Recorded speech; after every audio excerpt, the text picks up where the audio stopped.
Well, good evening, everyone. My name is Jan Coleman, Mayor for the City of Thornton, and I am so honored to welcome everyone here this evening to our town hall for the selection of our new city manager for the City of Thornton.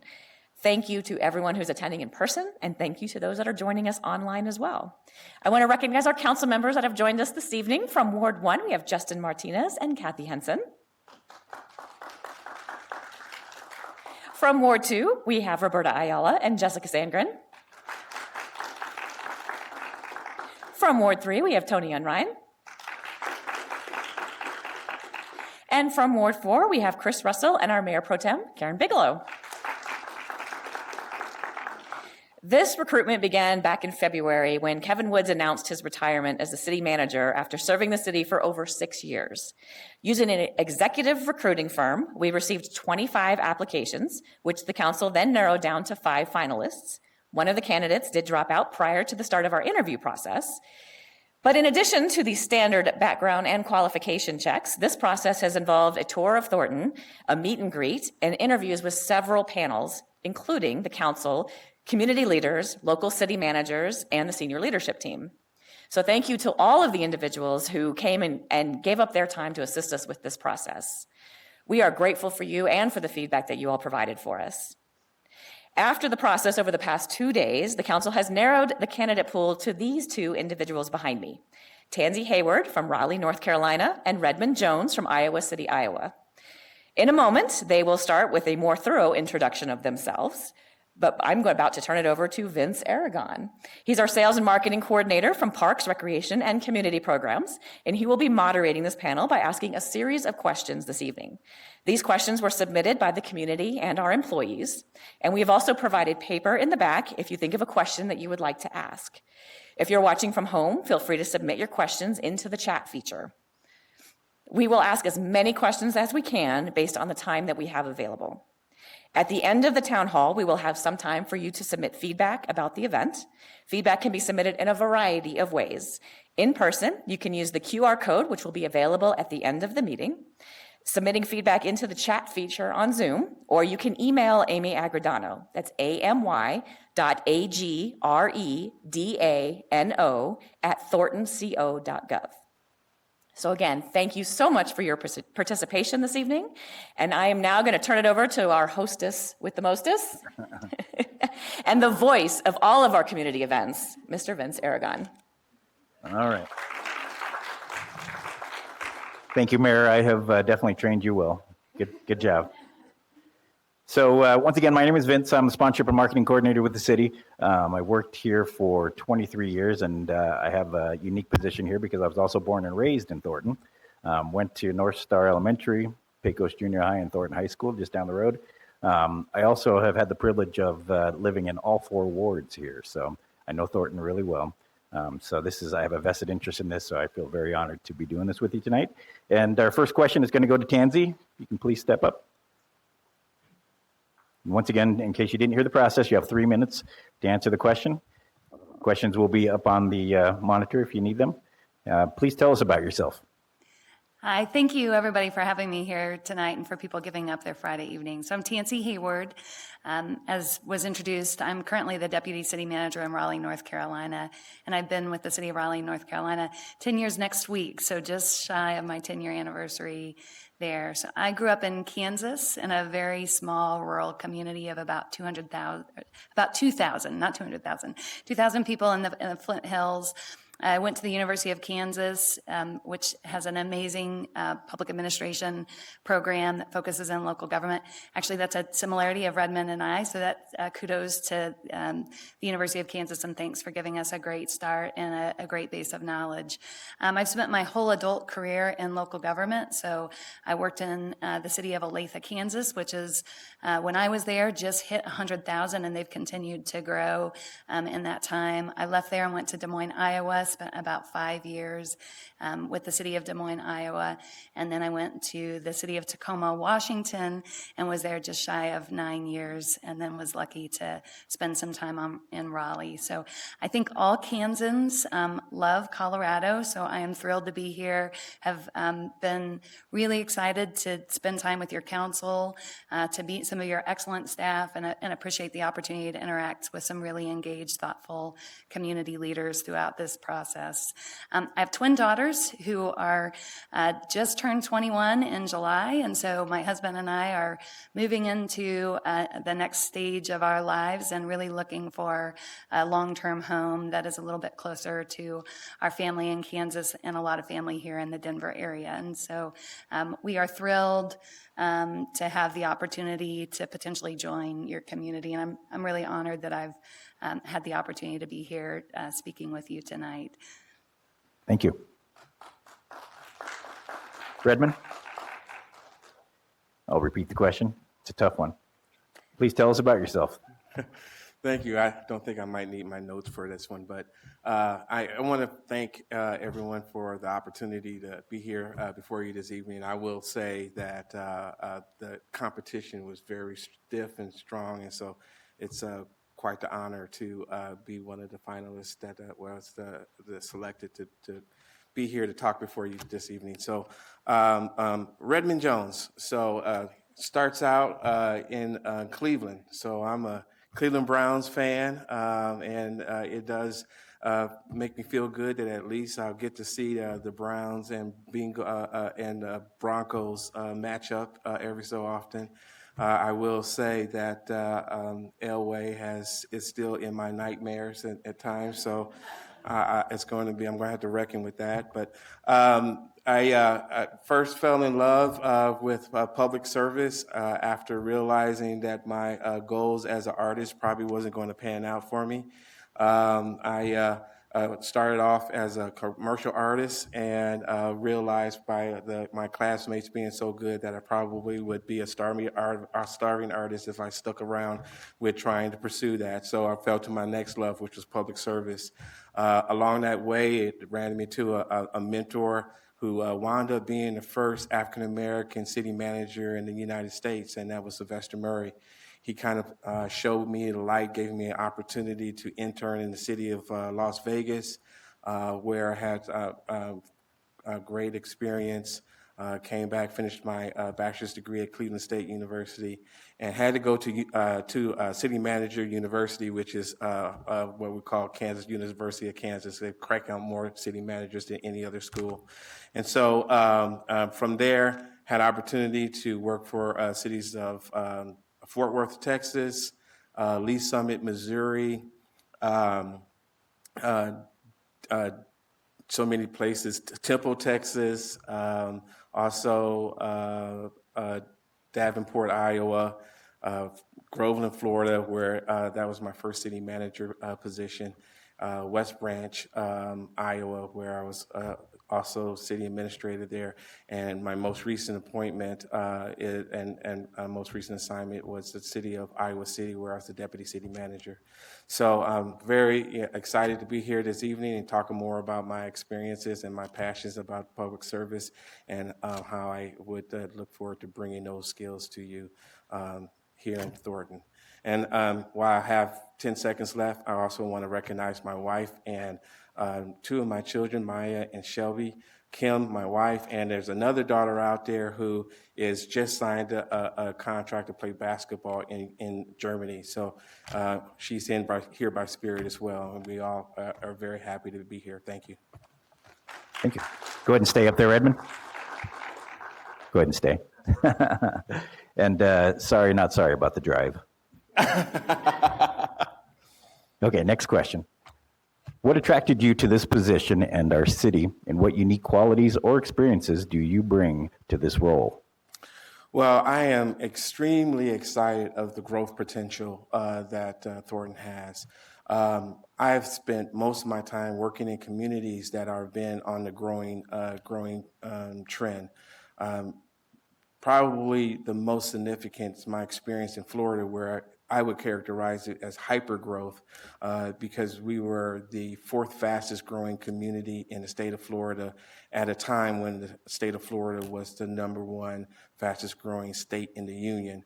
So that presented a number of exciting opportunities in working with developers, coming up with creative measures to deal with a number of different development challenges that comes along with that, and then still create an environment where a community can be unique and actually individualized, so it's actually sought after. And so had a number of different achievements in that, and some of them even got the attention of the governor at the time because we were constantly thinking out of the box, utilizing new technologies to apply those standards that might have been obsolete and creating developments that were very attractive and really created a sense of community and identity. Perfect. Thank you.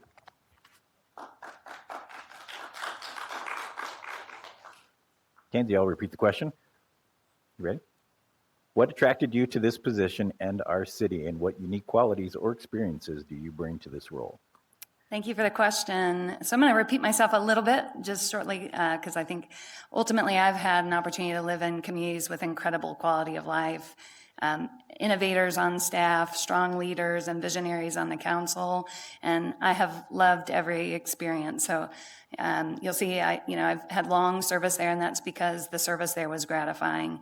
And certainly as I was looking at ways to grow my career and to move into a different period of my life, I was looking for cities that demonstrated those same kinds of community investment, staff excellence, and visionary leadership. And so, from the outside of my research, all of that was represented in your strategic plan, your vision, your mission, the planning document. So that stood out. And since I've been here, I've seen nothing else represented. The time here has just reinforced all of those things. In terms of some of the unique experience that I have coming to the job are frankly some of the things that make me interested in it. So I've worked in mid to large cities, all of whom have been experiencing growth, lots of parallels in terms of when I was in Washington State, complicated tax reform, difficulty managing constrained budgets and growing needs. Certainly, we have similar experiences in Raleigh as a state capital with large amount of tax exempt, so being really creative in terms of meeting the new needs of a growing city with limited resources. Also, just managing growth, looking to affordability. The triangle has had explosive affordability challenges, and we've worked really hard on a multitude of strategies to address those kinds of issues. Raleigh is not a dense city. We're about 150 square miles, so we have some of the same uneven access to amenities that exist here in Thornton, and we're looking at similar kinds of redevelopment opportunities to make sure that everybody has access to the kinds of amenities that support quality of life. All of the communities that I've been in really value equity and community engagement, and we try to live that out in the way that we do our work. And so, frankly, all of those seem to be the challenges and values on the horizon here on Thornton. All of that is work that I have experience in, and frankly, all of it is that work that I find personally rewarding. And so, ultimately, that's partially why this position in this community has stood up and has caused me to consider leaving a really great community and a really great job. Thank you. Tansy, you're up still, Tansy. That's okay. We'll get the hang of it. Yes. Okay. Next question. What strategies would you implement to address homelessness in our city? Okay, 3 minutes to talk about homelessness is a real challenge. So I have had an opportunity to look at the point of and time count for Adams County and see that there's just even in the 5 last 5 years, the point-in-time count has nearly doubled, and most alarmingly, the count for those that are completely unsheltered. And so homelessness is a really challenging issue in terms of me identifying strategies. That would really be more of a community effort and a partnership with the council in terms of identifying the level of resource, the role that the city wants to play. Homelessness and housing is complicated in terms of roles at the federal, the county, and the local level. The communities that I've been in, particularly Tacoma and Raleigh, have been very aggressive in stepping into that space, whether that's being a convener in terms of coordinating services, that's being a direct service provider, using regulatory authority, and working on a regional frame. So, those are the kinds of tools and strategies that I would want to talk with the community about what's the best fit here in Thornton. And the city can't do that alone. It would take partnership in the region and with community partners. A couple of specific examples that I would highlight where I've played more of a role. When I was in the city of Tacoma, Washington, I actually, at the end of the recession, did dual duty as the assistant city manager and the director of what was called Neighborhood and Community Services.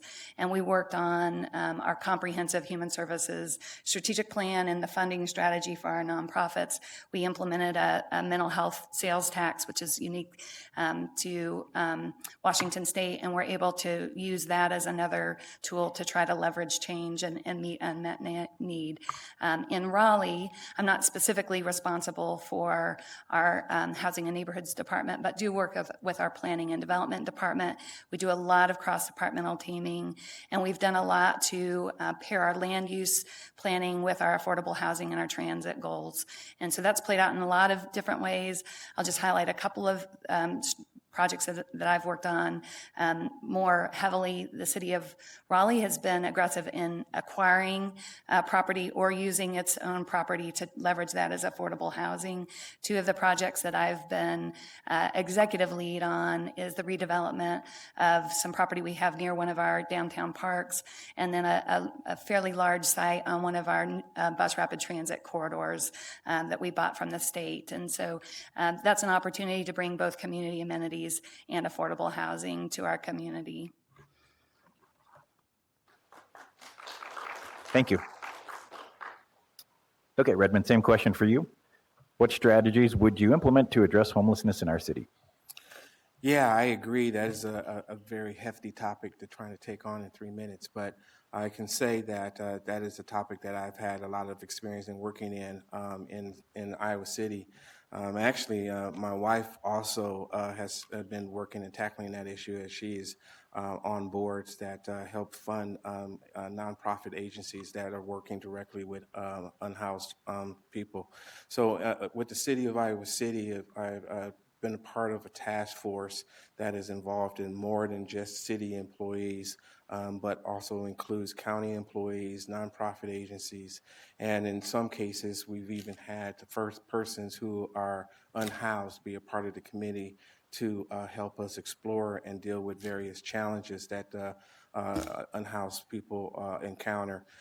We have very large unhoused issues in Iowa City. Sometimes the encampments get to the point where it becomes disruptive to neighborhoods, park systems, businesses, and sometimes we will have to come in and disband and clean up those encampments. We've kind of learned through that process that sometimes we create problems that are even worse for the unhoused population, and we've kind of been able to kind of modulate and kind of, I want to say perfect, but certainly increase the efficiency and effectiveness of working through those populations by actually making contacts, getting folks who want services, various services ranging from mental illness challenges to financial challenges to alcoholism or other type of substance abuse challenges. and get them assistance. Through that process, we've been able to have partnerships with the county where we actually have beds available for handling mental illness and substance abuse issues. We've worked with nonprofits that actually have a no question bed policy. They don't rule anyone out. They provide housing, some temporary, some long-term. And we've been working through our affordable housing initiatives to also provide assistance in that area. So it takes a collaboration of multiple agencies. I've been involved in that. And not to mention something that's also forgotten is emergency management. We have to make sure when we have events that unhoused persons have a place to go and fit in emergency management planning as well. Thank you, sir. Stay up there. At least I didn't let you walk all the way back. Yeah, that's right. That's right. Okay, next question. What is your favorite part about working with and managing public employees? Well, one of the things that I love about public employees is that they have a passion for helping others. I think that is something that I would exude as a leader, and that's something that I would look to bring out and remind, because sometimes we do a lot and get a little burnt out, and sometimes we need someone to remind us why we're doing this type of work. Me, myself, I would constantly kind of have a friendly banter between the folks that got the master's in public administration versus the folks that got the master's in business administration, and would always tease that I do all the things that you do, but I do it without money. And so I go back to that. Money's not the reason why public servants do what they do. It's the people and being part of a community that they can enrich and help the quality of life of people in that community.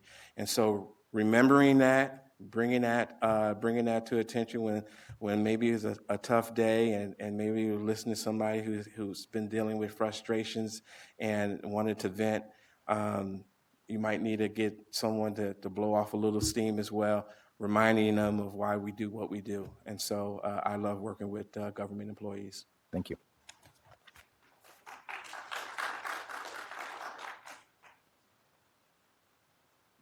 Okay, Tansy, what is your favorite part about working with and managing public employees? So thanks for this question. This is a really fun question. So I'm a really naturally curious person, and so I would say throughout my whole career, from the time I was an itty-bitty fellow to now deputy city manager, there's no body of employees that is more willing to share about their work and share information and bring you along. And so that was true when I was a young public servant learning and people being willing to share about the work they did and to help me be successful. It continues to be the same. Even as the deputy city manager, when I walk into a room, pretty much every employee knows more about the subject than I do. And I ask a lot of questions, and people are always willing and excited to teach me about what they know and their experiences and share their experience with that. I love teaming. I love brainstorming. I think I shared with some of the employee panels through this process, and I hope all the people that I've worked with and throughout my career would agree. As a supervisor, I consider myself a teammate about 90% of the time, really helping to generate ideas and support ideas, and about 10% of the time I have to step into more of an authority role and take on decision making or provide more kinds of critical feedback. But I will say the public service, I've never worked in private service. I mean, so I don't have a great point of comparison, but I would bet based on the employees that I have met across my career and those that I have met here in Thornton, there's nobody more creative, resourceful, service-oriented, trying to evolve and meet new needs within constraints than you will find in a local government employee. So it's a privilege to be a part of local government service, and has been in every organization, and would be here if I was so fortunate to have the opportunity to serve alongside your already great team. Stay up there. Kenzie? By the end, we'll get it down. That's okay, you're good. So next question is a two-part question. What kind of relationship do you want to have with senior managers and employees, and how do you build strong relationships with employees? Yeah. So nice transition from the last question. So nobody wants to do this work alone. And so, ultimately we have a great team in Raleigh, and it seems like there's a great team here where everybody supports everybody and works together. That's certainly the kind of team that I want to be in, where people are empowered to share ideas, people are empowered to ask questions or raise concerns. That's really the root of innovation, is people being free to explore ideas and to engage with each other. I do ask a lot of questions, and any time that we're doing the public's business, I want to make sure that I really understand the way that we're managing the public's resources and the way that we're being good stewards of public trust. And I invite that of everybody else on the team. So I am a person that believes we grow through hard conversations. So I don't shy away from having a little bit of spirited debate to make sure that we all get to the place where we feel the most comfortable, and really try to cultivate an environment where the relationships are strong enough and the trust is high that you can have those kinds of direct, exploratory, sometimes challenging conversations, and then the relationship is just as strong on the backside of that. And so, that takes building the culture that is tolerant of those kinds of things, creating the systems that allow employees to engage in that kind of way. I do like to be in the loop with the department directors that I work with, but I also really like, and I have great department directors in Raleigh that have been really generous in making sure that I get exposure to their teams, to their management teams, out into the front line, meeting their employees, having opportunities to get a little bit more context of the work behind that. So I love that generally local government managers are very generous in that way to make sure that the executive leadership have those kinds of touch points and relationships in the organization. Thank you. Okay, Redmond, same question. What kind of relationship do you want to have with senior managers and employees? How do you build strong relationships with employees? Well, we'll start off with saying that I enjoy the work I do, and I want them to enjoy the work that they do as well. So I think that the workplace should involve things like smiling and being able to enjoy the work that you do. So for me, although my daughters will say that I probably don't tell very good jokes, but I like to have jokes and be able to share your humanity with each other. I think that understanding that I'm not just working with a deputy director, but I'm dealing with a human that has multiple aspects to them. It's important to know what their desires are, what motivates them. I've been in several situations where I was the city manager and I was looking to expand services in one way or another. And although that person's title didn't fit that particular expansion of service, I knew that they had an interest in that, and then we could create pilot projects and opportunities to explore that interest and give them the ability to enrich their career as well as their passions in the profession. So, only way you do that is having a close relationship, understanding the people that work with you, and more than just the points of counting dollars and cents and clocking in at this time, clocking out at that time.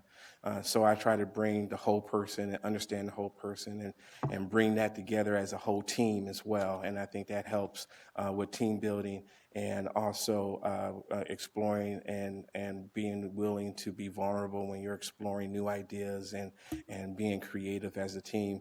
When you have that trust, you can do that without feeling vulnerable and feeling that you hold ideas back. It's like nothing worse than finding out that somebody's been holding on an idea that can be the game changer for your organization. So I look really into the whole person and look to build relationships that feed off of that. Great. Next question for you, sir. Only one step this time. All right. Getting closer.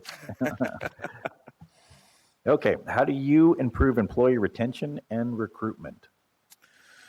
So this is another opportunity. So I will say I started off in human resources. One of my first full-time positions was as a human resource generalist for the city of Lee Summit, Missouri. Loved it, actually. Just they didn't let you out the office very much. And so I really have to have that connection to the community.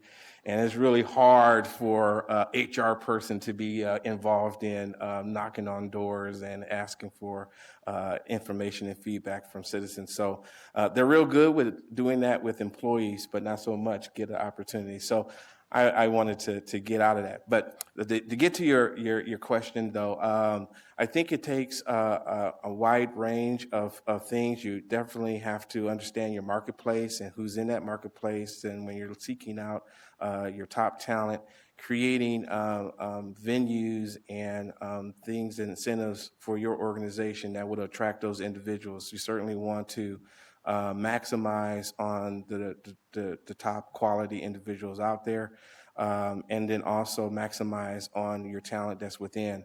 So creating opportunities within mentoring programs, things of that nature, employee task groups, where employees from cross departments can come together, tackle various tasks or various interests like DEI or other type of programs are important in creating those opportunities for that. And certainly working with the HR, from every time I've seen them, they seem like to be very, very capable people. And, saying, hey, where are we needing? What things do we need to do to improve this or improve that? I know recruiting public safety folks are difficult. Well, I find out they're on top of that. And so I'm sure somewhere along the line, they had to say, okay, what are we doing and what can we do better? That continuing improvement is a big piece of my management philosophy, and opening up those doors and opportunities is, I think, part of the job as being a city manager. Thank you.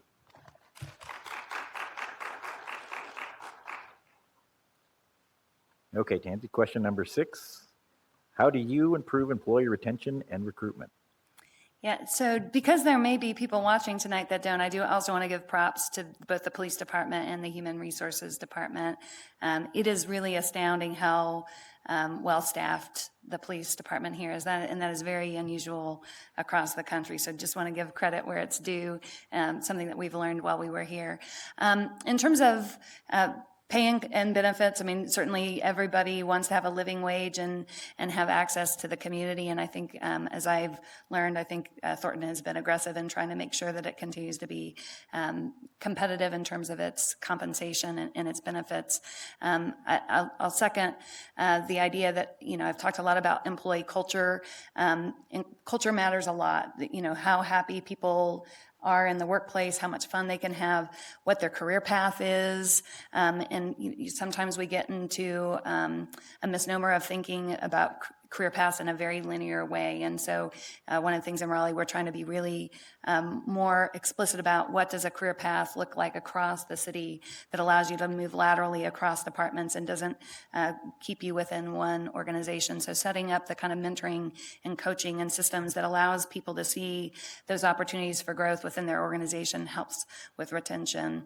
Do also want to talk a little bit about data. So the lack of attention to retention is really expensive. Training and recruiting new employees is costly, and it impacts services. And so it is really important to take retention seriously. And so whether that's having a robust system for exit interviews, many people make this statement that people don't leave organizations, they sometimes leave supervisors. Exit interviews can help understand where you need to do some coaching, mentoring to bring people along to make sure that employees are getting the right kind of support that they need. Another thing that is critically important is just looking at the demographics when there are retention issues to make sure this is an organization that's committed itself to inclusion. And so, are there particular racial groups or gender that are being impacted that suggest that there are certain parts of the organization aren't being welcomed and supported in the organization. Certainly is another data point to make sure that the organization is being as intentional with its actions as it has been with its vision statements. And so that's another form of data. And then I think, ultimately making work fun. So, in Raleigh and in Tacoma, we did a lot of cross-departmental teaming that got people connected to people outside of their work groups that really helped them stay connected to that larger organization to broaden their peer support, broaden their peer groups. And so I think that's another important thing, just to create an environment that people are really satisfied and want to stay in. You're up. Tansy? It's okay. I've promised myself I was going to stay. You know what? I looked, and you're not getting judged on that, so you're okay. All right. Next question. Thornton is home to many diverse populations. What diversity, equity, and inclusion strategies and opportunities will you focus on to give a voice to all communities? Yeah, so like many people, diversity, equity, and inclusion is important and really personal to me. My grandmother came from Mexico to the United States when she was a child. And so we grew up hearing the stories of the individual and kind of structural barriers that they faced as a family. And so I've had tremendous opportunities to serve in the DEI space through my career. So I had an incredible opportunity. I led a national task force for the International City Managers Association, thinking about how that organization could advance inclusion within that national organization, and also how it could demonstrate leading practices for the professionals. Thrilled, the International City Managers Association has made equity and inclusion a core part of its code of ethics, and really do believe that equity and inclusion is a core part of public service. And so, that is everything from training and capacity building, that's building in systems intentionally, whether that's budget, capital planning, opportunities in terms of procurement, affinity groups and support for staff, intentional recruitment. All of those things are important and need to learn more about what is already happening in Thornton and where there are opportunities to continue to build there. We'll give a couple of examples of sort of the intersection. Community engagement is a critical part of that in terms of finding community partners. One of the things in Raleigh that we have done that has been really important for us to build bridges that we wouldn't be able to make on our own. Some of our amazing staff have created programs where we actually hire people from in the community to help on big projects and help with our community that already have existing relationship with community organizations and communities, and they can bring new voices and table and get us as the city into rooms that we might otherwise not, where we don't have established trust. There's amazing best practices like that all across the country. Relationship building has a long return. So when I was with the city of Tacoma, Washington, we did I led efforts. We had an initiative called the Safe and Clean Initiative, and they were co-created initiatives between members of the community and staff to try to address safety concerns and blight. And one of the projects that some of our economic development staff worked on was building, we had an international business district called the Lincoln Business District, and our team really got out there building cultural competency, building relationships, getting better voices at the table about how the city could support that. After I left, I'll give it to the city of Tacoma. They stuck with that, and over time did a streetscape revitalization to support those businesses. But all of that starts first with cultivating the relationship and creating a vision that's shared.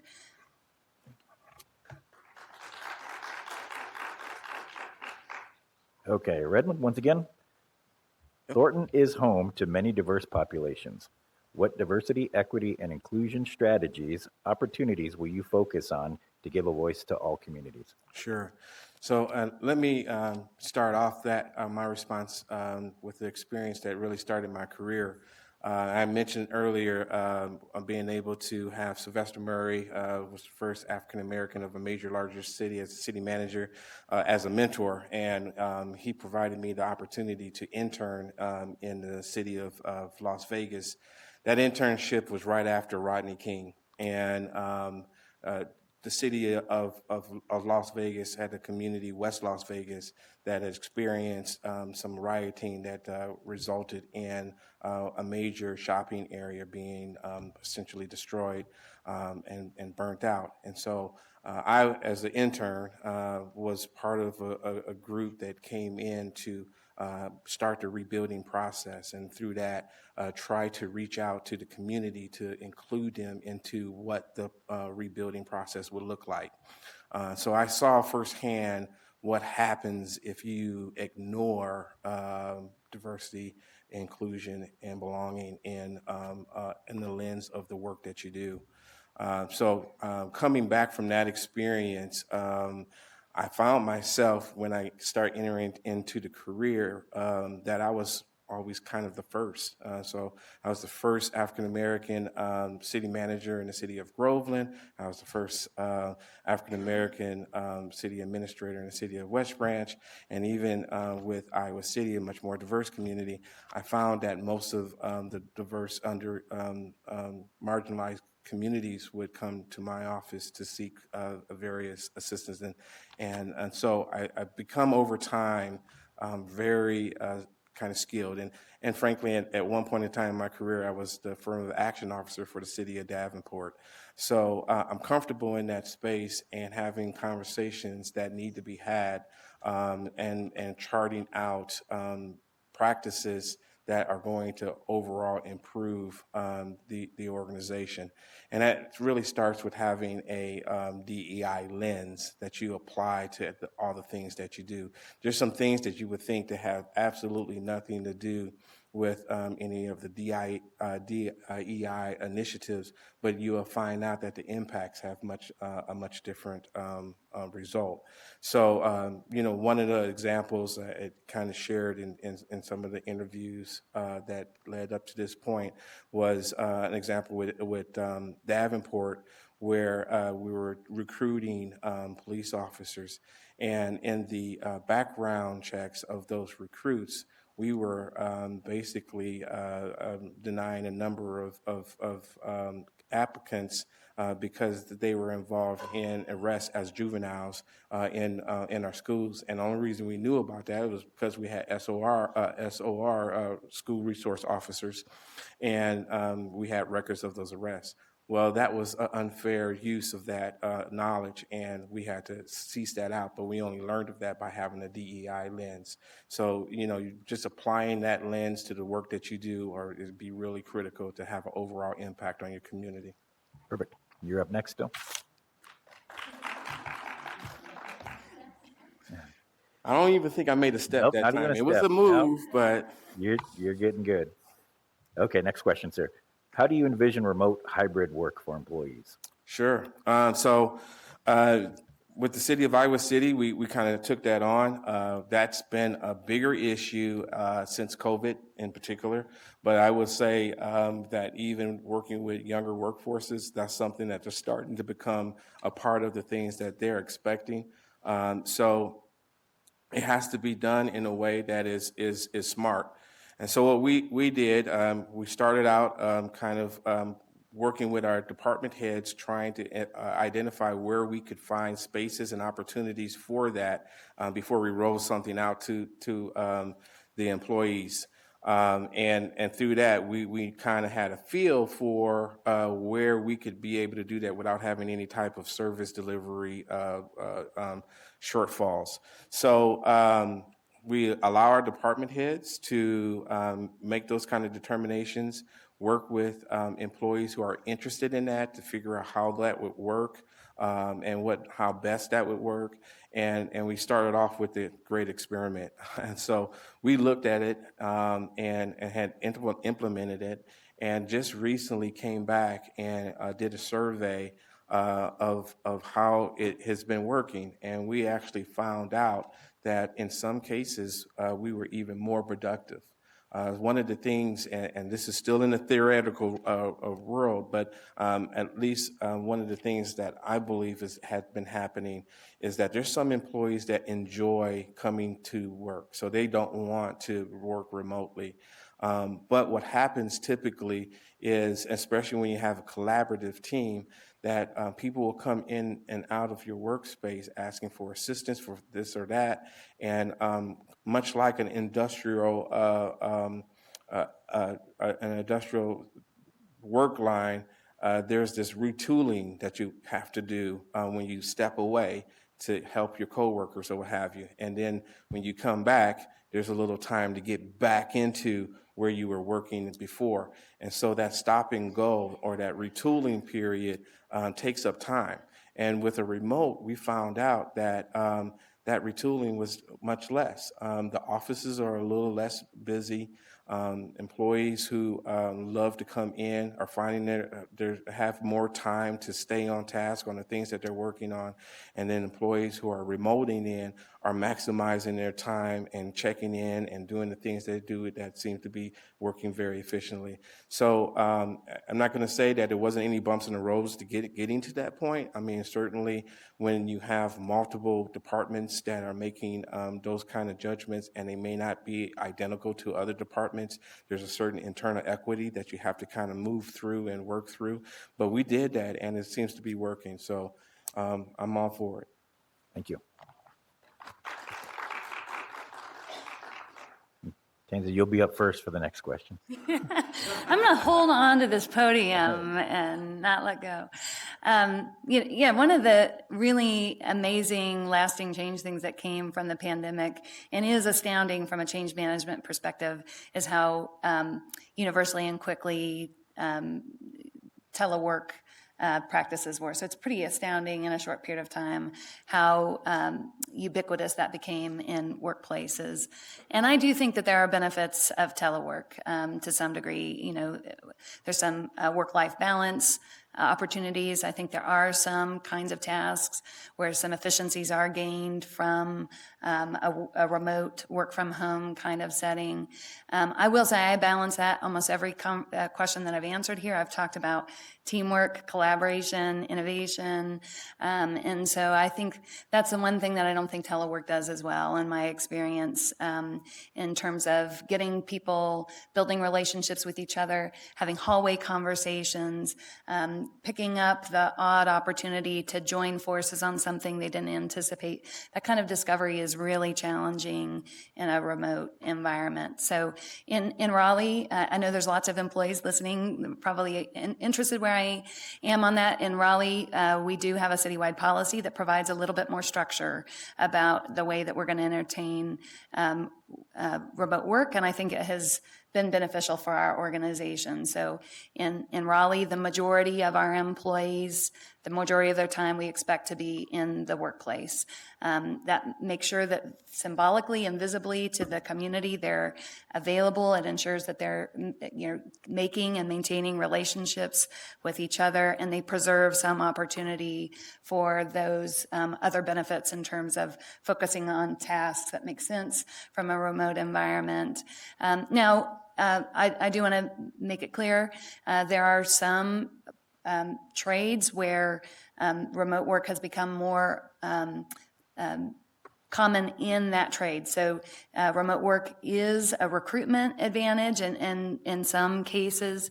So we do in Raleigh allow in very unique circumstances with hard to recruit, hard to retain positions where it's clear that there's no operational trade-off. We will consider those kinds of things on a case-by-case basis.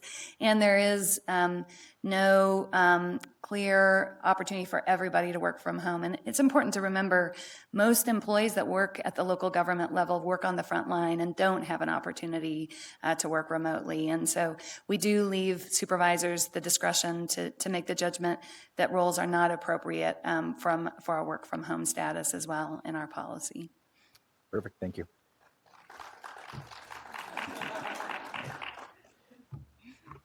Nine questions, that's all it took. I'm kidding, totally kidding. As city manager, you're expected to balance the needs of council staff and community. How have you successfully navigated that commitment? Everybody in that list, staff, community, and the council are all invested and interested in serving the city well. It's just sometimes perspectives and values can be a little bit different across those constituent groups. And sometimes even when we talk about the community issues, sometimes directly impacted or adjacent community members might feel different on an issue than the community at large. So sometimes we do a disservice to even lump the community into one large group. And so I think, thoughtful community engagement, thoughtful discussion about the pros and cons and the policy advantages and disadvantages of different strategies and being as transparent as possible. There's great models and tools. Our organization has a number of adopted public engagement sort of strategies. We try to make public engagement processes really as much as we can predictable from the outset. The one thing that I hear most often from community members, as much as a lack of engagement, is engagement that's more about the process than the product, or not having reasonable expectations or providing a lot of input and not seeing that acted on. And so I think we sometimes do a disservice when the focus is on the engagement and not on what we're trying to achieve and having a path forward to achieving that thing. So I will give an example from Raleigh, a really difficult issue that maybe provides some example of that. We had a really challenging Raleigh has an amazing greenway system, and we're continuing to always build that out. We had a greenway connection that was going to come close to a neighborhood. The staff's professional recommendation based on cost, environmental impact, other kinds of issues, which was really grounded in really good professional recommendations, would have impacted some adjacent neighbors that were very opposed. Very interactive conversation to see whether those issues could be addressed, and they weren't. And the council, in the end, gave direction for staff to find another solution to that. But working with the council member, we were able to make that motion clear that it wasn't a criticism of the staff or the logic, that the staff had brought good professional recommendations, but that it came down to a question of competing values. And ultimately, the community and the city staff are really all working as a team to inform our council so that they're the ones that are really empowered to make those policy judgments and to really reconcile those competing values. And so really as staff and community, we're working together to make sure that the council gets the best information they can to make the best decisions that they can. Thank you.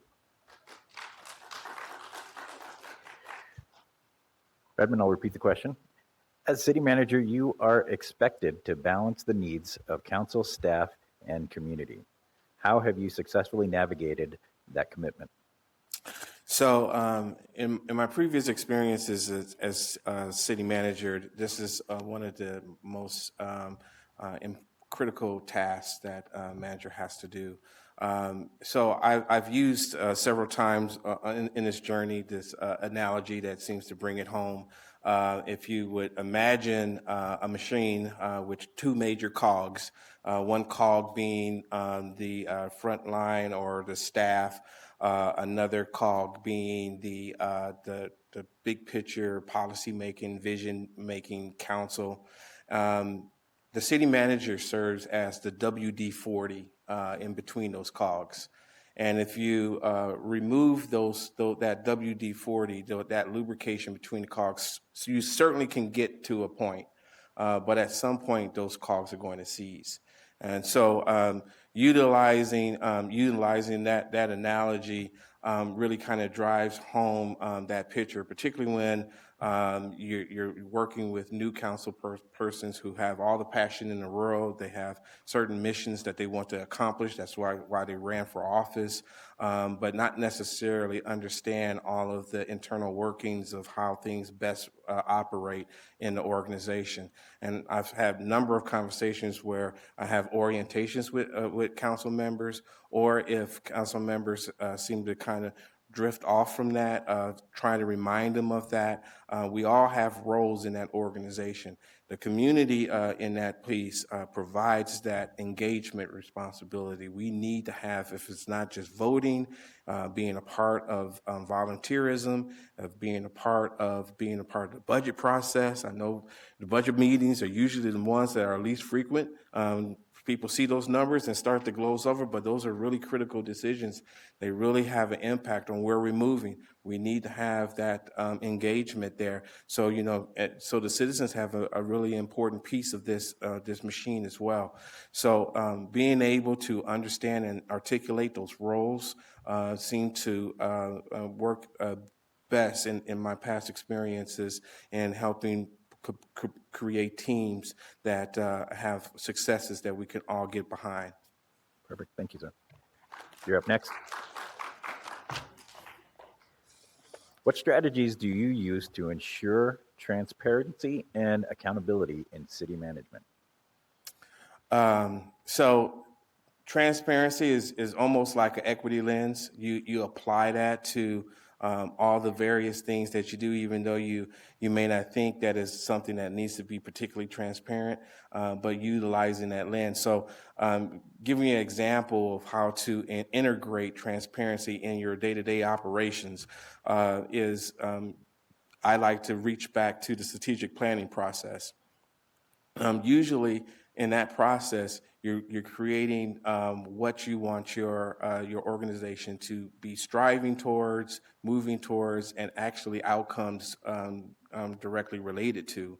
And the way to do that is to continually create a visual representation of that movement, and utilizing technologies, utilizing things, mundane things like your council packet, utilizing your outcomes of the various services that you're delivering, encapsulating that in a way that can be part of the story of your organization.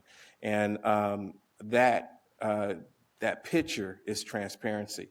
And so what that looks like in a logistical manner is something that I've implemented in several communities that I've been in before, where we have our strategic plan, our goals, our values in that process on our action sheets. So when you have your staff background information, we connect it to a value or a goal, and the council's able to see that, the public's able to see that. And in some cases, I've created charts that are in the lobby of City Hall. I'm not saying they're doing that all the way, because especially when you have a whole lot of things that could take up a whole lot of wall space. But in some cases, it's kind of good to come in when you're paying your utility bill and see the things that's been done and seeing the things that have been checked off. I've been around a while now. They do a lot of that now digitally, so you don't have to actually come in and physically see it. But having a digital footprint where citizens can access and be able to see projects and know what the status of projects are. I've used things like staff work plans that can be, that shows what the staff is working on quarterly, and you can keep track of those type of activities if you have particular projects that you're particularly interested in. But it's just a way of using that transparency lens in the work that you do. Thank you.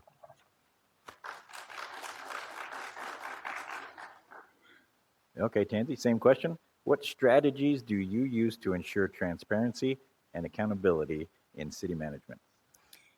So in the city of Raleigh, strategic plan is also a very important part of our performance measurement and management. So we have a strategic plan, and then each department has a business plan, and then each employee has goals that reflect that strategic plan and business plan. We have performance metrics that are tied to that. We do provide an annual update to our council on progress on all those. Every one of our strategic planning initiatives has a team that's advancing that.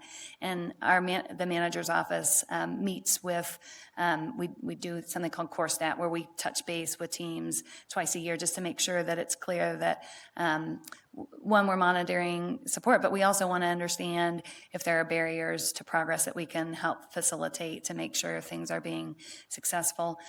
I do want to also talk just about intentional process improvement, because I think that's another part of accountability, and making sure that as we identify areas of improvement, that we're really intentional putting together a work plan, and then creating those kinds of metrics that keep us accountable and show progress on that.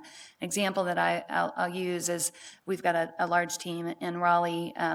Raleigh is a generous, supportive community when it comes to bond issues. City of Raleigh has had multiple significant bond issues approved for transportation, housing, parks.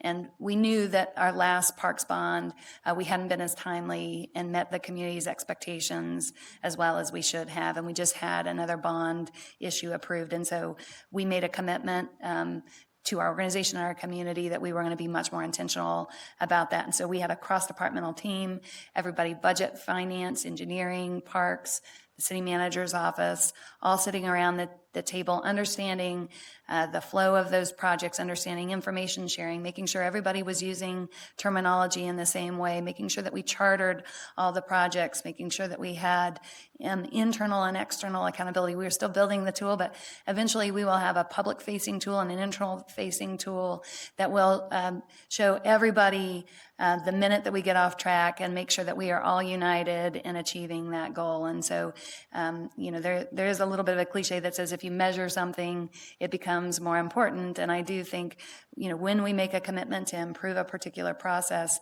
it's not only about really intentional teamwork on that process improvement, but making sure that we've got some kind of data and analytics and accountability to ensure that we are continuing to iterate and make sure that those improvement efforts have been successful. Thank you. Okay, describe a time when you had to lead the city through a crisis. What were the key actions you took?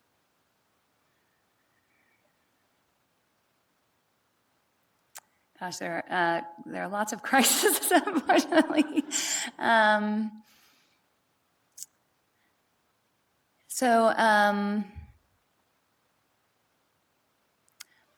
going to talk about, which is actually kind of a painful one. City of Raleigh, I think we were fairly heavily impacted by civil unrest following George Floyd. That was a painful time for the country and for our community. We had significant damage in our downtown business core. We had a lot of mourning in our community in every respect. And so we had to work together really quickly to pull people together to perform tasks they hadn't ever practiced before, really stretch our emergency preparedness activities, find ways for employees to step in and to act quickly and build confidence that we were moving forward. We made mistakes in that process because of the challenging nature, how unexpected it was. We've learned from those things, and on the backside, I think that organization grew. All of the individuals individuals involved grew, both in terms of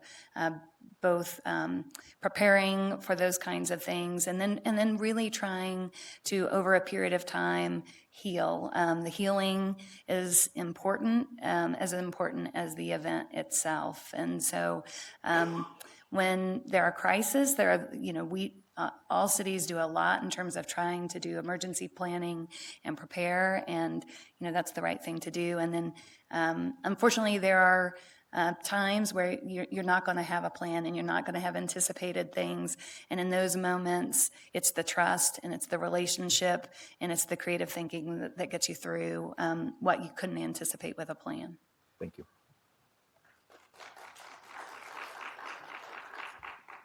And Redmond, once again for you, describe a time when you had to lead the city through a crisis. What were the key actions you took? Yeah, it's funny when you said that. I'm happy I didn't have to be the first one to answer that one, but because you try to forget those. But I've been a city manager in a number of communities that had to deal through weather-related challenges, and I will say there's new names that are coming up with the weather-related situations now. I don't know if that's climate change control or change, whatever you want to call it, but it's creating challenges for communities. So reserve funds for emergency management are starting to get tapped because 100-year floods are happening 25 years now. They're happening at a more frequent pace. But one and I share a little bit of my different experiences. But in the city of West Branch, we got hit with a derecho. Never heard of a derecho before a derecho happened, and making sure that our most vulnerable populations were protected and were getting assistance was one of my first priorities. And in that situation, it meant making sure that our residents, particularly ones that have needs for electricity, ranging from CPAP machines all the way to vital oxygen ability to recharge their oxygen systems that affects their actual life and living, making sure that we had a count of them and that the utility company had prioritized those residents to get those services, or if not, provide a place or a space for them to go to recharge those systems, and in that case, City Hall. I would say, in with my family, it's all hands on deck there as well. So in that situation, my ladies in my house, we all put on our hard hats and vests, and we got out and started removing debris with our neighbors. And that was the one time that they actually let me get close to a chainsaw. But we got out there and did that. In Groveland, Florida, this was a new one for me too. Had to manage through a sinkhole. And as mundane, as safe as that might sound, and for some reason, reporters like being close to the disaster when they're doing their reporting. And so I had to kind of work through that. But in the back of my mind, I'm thinking, is the ground going to be safe, even though the engineers say that it is? And am I going to be, in a sinkhole? So, you got to manage through all those kind of things. And I've done that in the past. Thank you. And for the record, my wife doesn't allow me near chainsaws either, so it's off limits. What does the phrase sustainable city mean to you? That's a great question. So sustainability can mean a lot of things. Certainly, one aspect is being able to be self-sufficient. And I think there's economic development impacts in that as well, and being able to take care of your citizens and to the much at your ability without having to reach out and go outside of your community. So definitely using your assets within your community. But it also means, from an environmental standpoint, having certain goals and missions that are safe for your environment. So in particular, in Iowa City, we have climate action initiatives where we're looking at cutting down our carbon footprint. And we've done a number of different things in that area. And one of the things that I was directly involved with was moving our transit system into a fare-free transit system.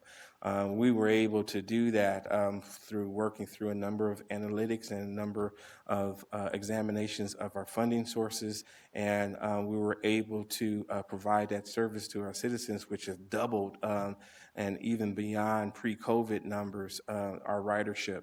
But there's other things like working with our business community, and we're kind of known for enjoying the spirits in Iowa City, and so one of our beloved breweries actually went to recapturing their carbon.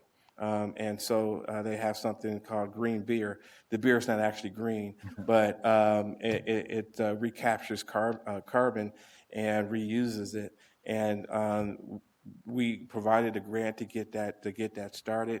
Other breweries have been jumping on board because they don't want to be the only ones that allow green beer to be sold in the community, and it's starting to spread from there. So it takes a community, and you can reach within. So now you don't have to worry about buying carbon and having trucks bring it in. We're doing it all from within. So having that kind of vision, doing that from an environmental standpoint, but also from an economic development standpoint, is another one of those lenses that you kind of use when you look at the things that you do and look at ways that you can constantly look to improve what you're doing through things like sustainability, DEI, and transparency. Thank you.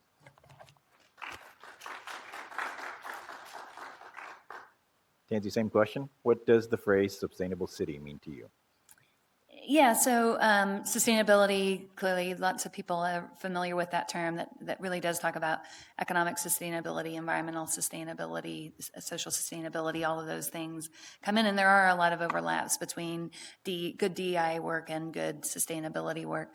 A lot of times when we think about the role of cities and sustainability, we think about the things that we can do to make our operations more environmentally friendly and sound, so being really conscious of any kind of environmental justice impacts from, whether that's sound or odor or other kinds of impacts of our services, trying to reduce our own fuel, trying to make sure that we, reduce energy consumption and those kinds of things. And that's a really important part of cities leading by example on that. I think as more information becomes available about carbon impacts and climate change, I think more and more we're learning how important the planning and long-term vision decisions of cities, the urban form of cities, contributes to sustainability. So in Raleigh, we have an amazing Office of Sustainability that's done really good data work and really thought about priorities. And I think this is true across the country, that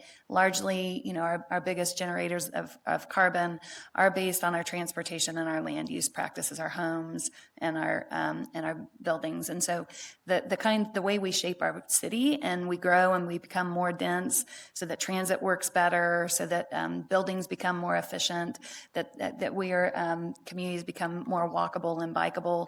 Those are also initiatives that make our cities more sustainable. They make them perform better economically, and they also make them perform better socially. And I know that those are the things that the council is and the community has begun to think about. What does the future look like in terms of creating great economic centers and great gathering spaces where people can get to those kinds of opportunities closer to their homes? And that is an important way that we can contribute to sustainability beyond making sure that we are leading by example with our own operations.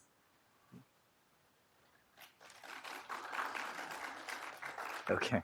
After having spent the last couple of days in Thornton, what do you view as the largest challenge facing our community, and why do you feel you are the best person to tackle this matter? Challenges I've heard probably what's been more powerful is the things that I've heard from residents and community members than the things that I've seen. Although I can see some resonance between those two things.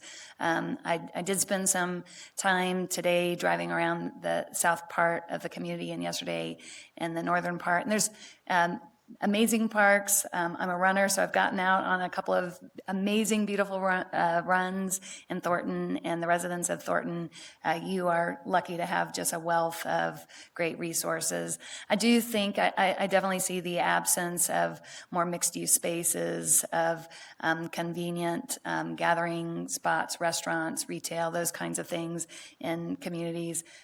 There are clear redevelopment opportunities and vacant sites that are visible to communities that probably could be generated into beneficial uses back for those communities in terms of whether those are new housing opportunities or economic opportunities or recreational kinds of things. And so huge opportunities, I think, to look.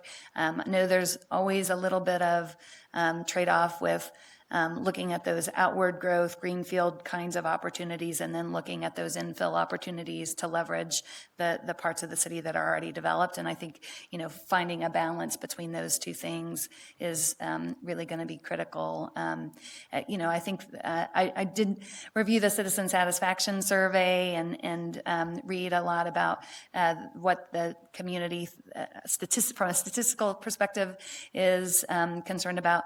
Great opportunities on the forefront with the pipeline in terms of improving the taste and quality and the really sustainability of future water sources. I know transportation, and I heard a lot from residents about transit and trying to continue to be a partner regionally in terms of making sure people get what they need from a transit perspective. And it is, based on the way the city has developed, I can see that it would be a challenging community to serve from a transit perspective. And so I think thinking about land use going forward that creates that urban form that supports more transit, and then thinking about how can we coordinate with partners to bring new and innovative transit kinds of opportunities that really meet the city where it is right now. So, there's a lot of innovation that's happening across the country with playing with things like microtransit and other kinds of it's a term called last mile to make sure that people can connect. There are some core amazing with the light rail station. So there are those hubs here to connect people into the region. It's just making sure how do we connect those local residents to those hubs. Thank you. Rib, and I'll repeat the question. After having spent the last couple of days in Thornton, what do you view as the largest challenge facing our community, and why do you feel you are the best person to tackle this matter? Well, so I'll start off. I actually came in a day earlier, and my daughters actually helped me canvass the city. We wind up doing 30 surveys with direct contacts with citizens. And we got that information from all parts of the city. Some of the things that was expressed through that are certainly issues surrounding safety, issues around the growth that's coming and having some type of identity and mission and vision for what that growth will look like and bring, but not forget and remember the needs of the older, more established part of the town came up. And so in the tour that we took, one of the things that struck me was the manufactured homes and how many there are in the town. And I reflect on the experience that I've had and working with protecting the needs of those residents. And in some cases, they're working and living in wonderful environments, others horrible and environments. And really, the scale ranges on the vigilance of the owner. I've worked with great owners and building that relationship. I think and I maintain that as great as an owner might be, there's just going to be certain demands that I don't think the private sector can do. The way the regulations are moving towards water management, particularly wastewater management, I don't see how the private sector is going to keep up with dealing with things like PFAS and the changing regulations that are constantly the standards are getting stronger and stronger for good reason to protect water quality. They're not going to be able to keep that up. And so if they're making and meeting standards at this point, I don't envision that's going to be able to continue. So it's going to take someone with the experience and be able to build a rapport to create partnerships that's going to be able to provide those communities the needs that the infrastructure demands are going to continue to have.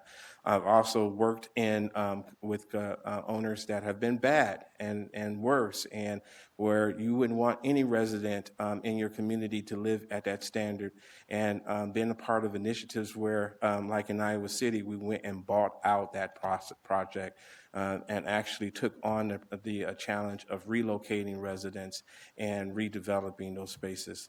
So I think that's a challenge, and I think I'm uniquely qualified to help in that area. Perfect. Last question for you, Redmond. So very last question, what additional information would you like to share? This is the fun part, right?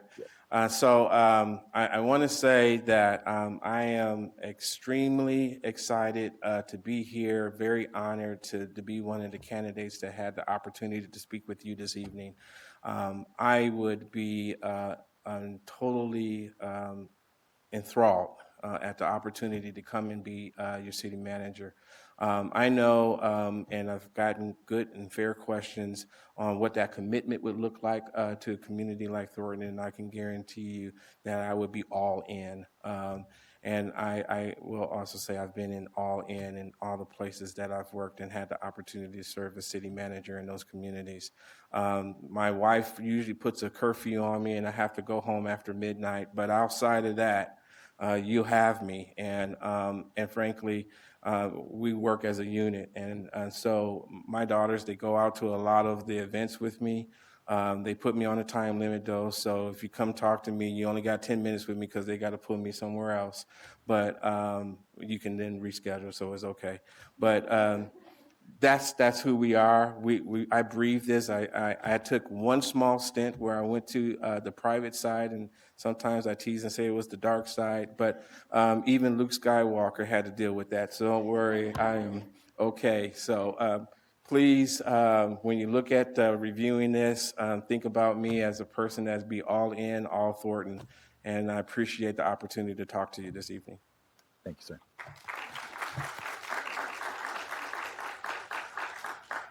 Stanley, what additional information would you like to share? Well, I'm thrilled that people are still listening to me. I know I've talked really fast because I've tried to get a lot of stuff in. One thing that I would just say is I feel incredibly grateful to have landed in a job that I love and that I believe I have a very strong skill set. And I'm grateful for lots of people that have helped me along the way. I do want to make a shout out. Susan Sherman, Assistant City Manager in Olathe, Kansas. I wouldn't be here if she didn't help to expose me to the rewards of local government. And I would acknowledge every city manager that I have had since then. And I know this committee would be taking a little bit of a chance on me. I haven't been a city manager. I've been an assistant city manager in a couple of communities and a deputy city manager. I just want to assure you I've worked for amazing professionals that have had a lot of trust in me and have put me in positions where I could be independent and take on a lot of responsibility. And I have a tribe ready to support me to make sure that I can step into this role and serve the council and this community. I work really hard. I take a lot of pride in my work. And I'm really pretty hungry to show that I've got what it takes to be good at this job and to help you to achieve the things that you want to achieve as a community. the places where I live and work become my colleagues become my family. I have really loved every community, and I can see the possibility of this being my husband and I's next home. I'm not sure, it may take us a little while to convince our kids to relocate to the Midwest, but there's a lot to love here. So just want to express my gratitude to everybody that's helped me along the way, and to the council for bringing me here tonight, because I know that I didn't have the resume to be able to prove out that I had sat in the manager's seat, and so just want to thank you for giving me a shot to show you that I have the heart and the skills and the will, and it would be my honor to work alongside the employees that work here, and hopefully to get to know all of the community members and be your neighbor and serve this community together. Thank you. Well, that is going to conclude our interview questions. Amazing job by both of you. I do this for a living. I stand in front of 50,000 people at 4th of July, and standing in front of a crowd like this is way harder. So great job. I can see why you two are the two finalists, so excellent job. I'd like to thank everybody for coming out and everybody online, and like to remind you that you can get feedback. You can submit it in a variety of ways. You can do it in person here. You can use the QR code, which will be available at the end of the event. Submitting feedback in the chat feature on Zoom, or emailing Amy at amy.agredano@thorntonco.gov. And once again, thank you guys very much.